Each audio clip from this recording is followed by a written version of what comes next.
I have been sick of this problem. I have been sick of this controversy over living wage or minimum wage.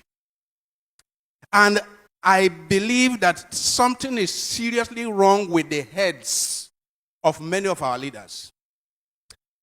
How can anyone who earns 200,000, 300,000, 400,000, 500,000, not to talk of people who earn 1 million, 2 million, how can they go to sleep in good conscience every day? How can they go to sleep in good conscience and come out to sit down in a boardroom to discuss the sustainability or otherwise of paying 60,000 to the poorest of workers?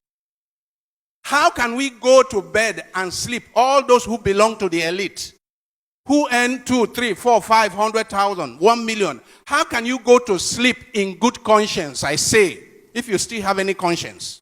How can you go to sleep in good conscience and come out to be debating? I hear people on TV, I watch people on TV, experts, economic experts, corporate executives, government officials, who are taking home more than $1 million in a month. And they are there arguing that 60,000 or over will destroy the economy. It's not sustainable. How wicked!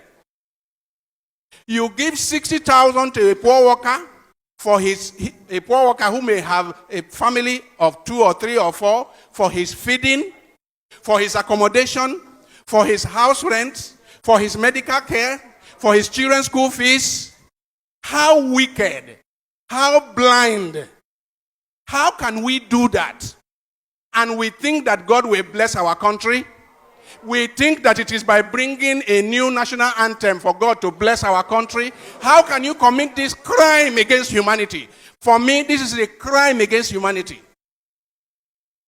Because the poor people who cannot afford to buy gari, I'm not saying they will buy that they are to buy sardine.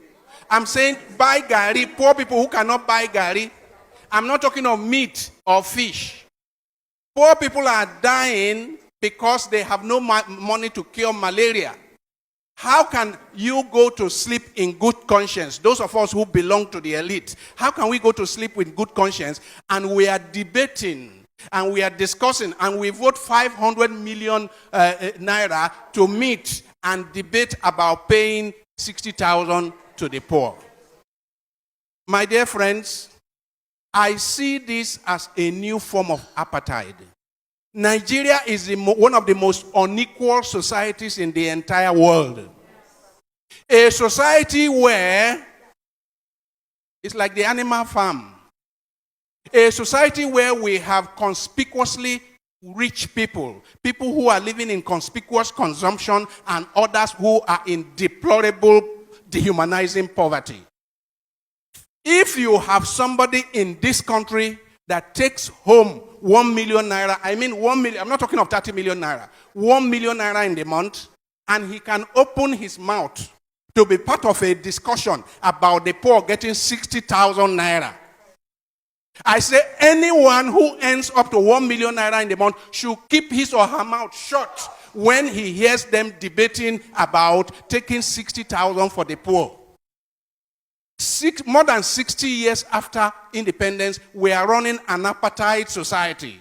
This time it's not racial apartheid, it's economic apartheid.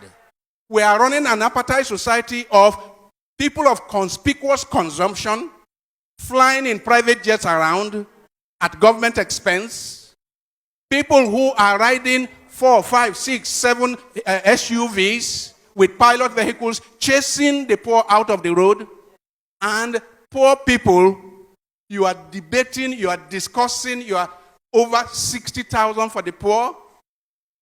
You insult the poor by saying 30,000, and later you say 48,000, and now you say 60,000, and you pay more than 60,000, you come out with 62,000.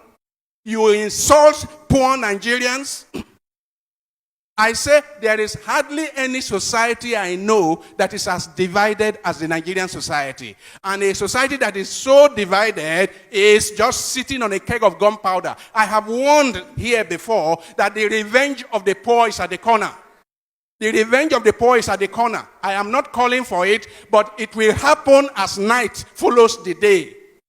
Because when you so reduce people, you reduce people to this dehumanizing level. Nature does not allow a situation of islands of affluence amidst a sea of poverty. Nature does not allow it.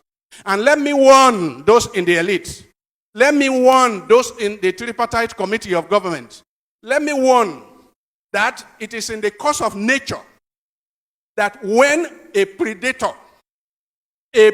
continues to devour the very resources that the predator needs for his own sustenance, nature will take out the predator in order to have equilibrium, in order to have a measure of equilibrium. Nature is about balance, you know. All of nature is about balance, and human beings are part of nature.